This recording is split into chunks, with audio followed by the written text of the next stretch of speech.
So read this, bitches. Is that what we're doing? Yeah, I read Bitch Planet.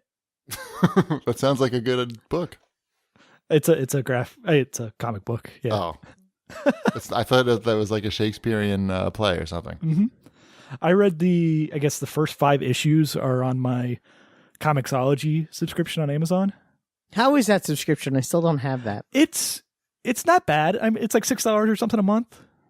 Yeah, like Marvel Unlimited is the same. So it's for that, it's worth it. Just because you get to read weird stuff. There's not a lot of, like, if you're gonna look for superhero comics, there's not really a lot of those on there because there's no Marvel or DC. So this is all like the next tier of comics, I would say. Bitch Planet's it's all right. It's like it's a throwback to like 60s or 70s like women in jail series, that type of stuff. Okay. Yeah, I've heard of it. I'm trying to think who wrote it. Who wrote it? It's not like Rick Remender, is it? The writer is Kelly Sue DeConnick. Oh, DeConnick, yeah. I do not know if I've read any of her stuff before. She looks familiar. Yeah. Oh, she wrote on Captain Marvel, so I have read some of her stuff. She's married to Matt Fraction. Okay. Yeah, I was gonna say, and she's married to another writer. That would make sense because I've read plenty of his stuff. He is the writer of Sex Criminals. So I remember that. Yep. And Hawkeye.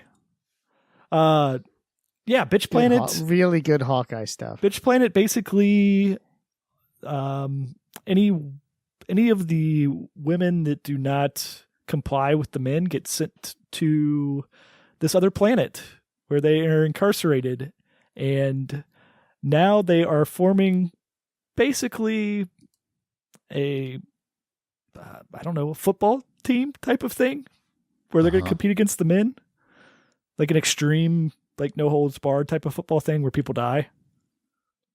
I think it's right up your alley. That's pretty good.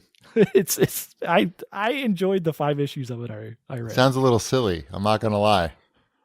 You know, it's a good comic that I've been reading lately, or are you still going, Shipwreck? No, I think I touched all of the main points of Bitch Planet. All right, I've been reading the new Mockingbirds. I think I've read the first 3, maybe 4. They're really good. If you're not reading the new Marvel Mockingbird series, I recommend it. It's very funny, especially if you're slightly familiar with, the past incarnations of the character that haven't been all that exciting. So it's really cool. Yeah, and if you're a fan of Hawkeye, it's definitely worth reading. I am not. Like the more recent Hawkeye comics play into it as well. For those who are, since Cheapy's not aware, Hawkeye and Mockingbird were a couple in really the late 80s, early 90s. So if you read like West Coast Avengers like I did, you're very familiar with them as a married couple. And currently they're divorced. And it comes into play every now and again. They're amicably divorced. So sounds like a lot of laughs. It is. It's very funny. Cool. Yeah, it is very funny. And very, and well written. So check that out. Okay. I finished Console Wars finally. It's very long, so it took me a while. And I don't know. It was very good though. I'd really recommend it to anybody who listens to the show because you're definitely interested in the subject matter. And as much as you think you know, I guarantee you learn something interesting. And I don't know. It's just a very entertaining read. I know people have complaints that they didn't like how the author, the book reads like a movie. It's got dialogue in it. But it's nonfiction. So obviously the author has to make up dialogue, and some people objected to that on Twitter whenever I would write how much I was enjoying the book, I would get that. But I don't know, like those people not watch movies. Because even movies that are based on a true story, because that's the same thing pretty much. But have you gone back to read any of his articles on Slash Film? No, I didn't know that the author had written for Slash Film.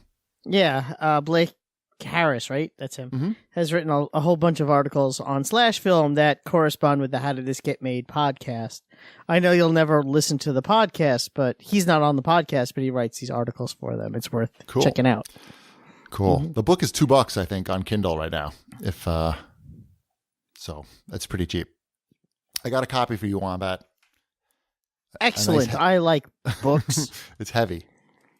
There's nothing. A kid's favorite gift is always a book. All right.